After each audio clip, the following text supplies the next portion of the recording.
สบายดีท่านผู้ชมเนาะสบายดีFCของเบาบุญนำกันเบิดสู่คู่สู่คนพี่น้องบ่ว่าสิอยู่ภายในหรือว่าอยู่ต่างประเทศกันคลิปนี้ก็มาเบิ่งพี่น้องพอต้องเหลืองเบาคำน้อยหรือว่าคนป่าเนาะเพิ่นมาอนามัยบ้านอนามัยเฮือนที่ย่าแม่จันทลีเฮาเป็นคนสร้างให้พี่น้องเนาะอันนี้เป็นเฮือนเป็นบ้านของย่าแม่จันทลีเฮาเพิ่นส่งเงินส่งคำมาช่วยในเมื่อปีที่แล้วตอนนี้ก็แม่นมอบให้ไอ้คำน้อยเป็นคนรักษาและก็ดูแลกันเนาะไอ้คำน้อยทางเอาตัวนี้ได้ไหมเนี่ยตัวนี้ทางเลยทางออกเลยเนี่ยทางนี้ย้อนนี่เลยทางนี้ย้อนนี่เลยเอาเลยเป็นบ่ลองดูป้าเนาะเอาจุดกล้องแห้งมันสิบ่นั่นนึงมันสิบ่ไหม้ขึ้นเทิงพุ่นเด้อเบิ่งยานไฟไหม้ขึ้นเทิงก็เนาะอันนี้บัดนี้ถ้าไปโมะลุ่มพุ่นเอาโมะลุ่มพุ่นเด้อบ่ถ้าจุดแหละไปปะไว้ละเอาเนาะตัดตัวนี้เด้ตัวนี้เด้เอามันเนี่ยบ่ต้องจุดเด้อจุดระยะมันสิไหม้อันเฮือนเนาะ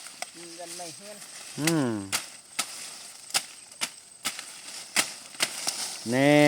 เกี่ยงมาเด้นั่น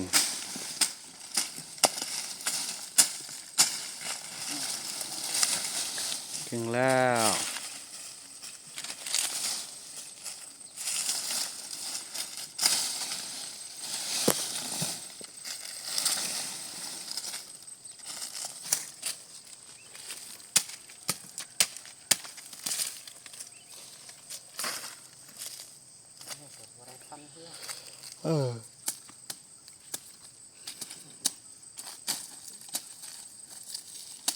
เนี่ยมันก็เริ่มแป้นแล้วเด้เนาะ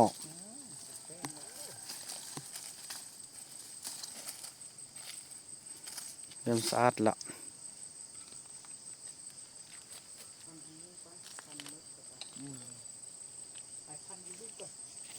โอ้ยฟันบ่ฟันตำนี้มันมุดก้อนเมื่อเดี๋ยวยิงไปปลาซิมก็หกคือเก่าฟันออกฟันคอยฟันไปจำเฮือนนั่นแหละเลย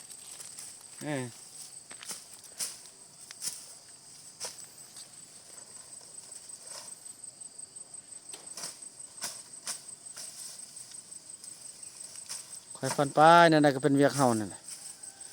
ค่อยไป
แป้นแล้วเนาะ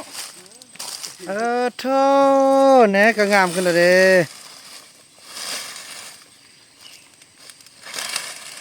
นานบัดนี้สิเอาน้ำไปทางใดบัดนี้แล้วบ่อนอาบน้ำนี่จะเอาอยู่ไส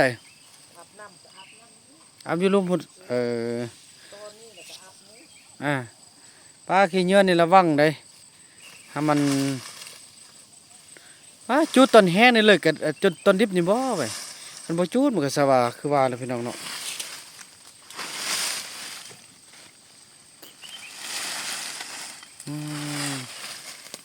นี่คำน้อยเฮา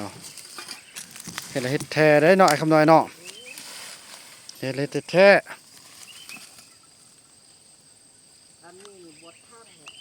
มาทางโอบ่ในทางหมดเลยนี่ทางไปหมดเลยเฮาเฮ็ดเป็นแป้นไปเด้เฮาอาบน้ำเฮาไปยังมาอาบน้ำตอนนี้ยังไปนี่เนี่ยบรรดาจิปอมต้นนี้ตึมเด้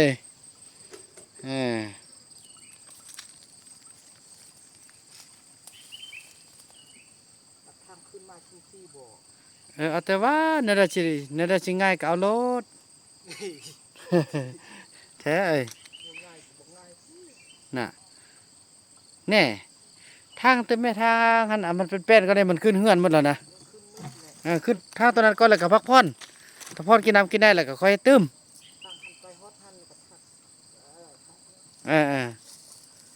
เออค่อยทำไปหมักสิแล้ว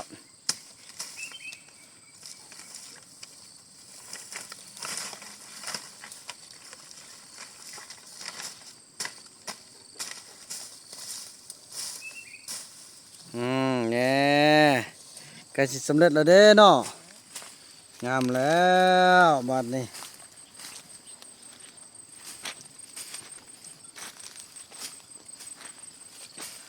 นั่นฮอดฟังนี้แล้ว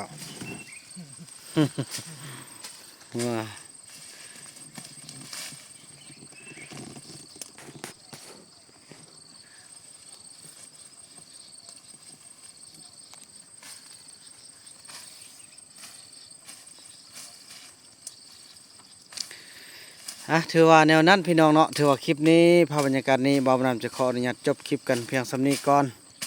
แล้วก็ว่ากันใหม่ในคลิปต่อไปเนาะคลิปนี้บ่าวน้ำขอกล่าวคำว่าสบายดี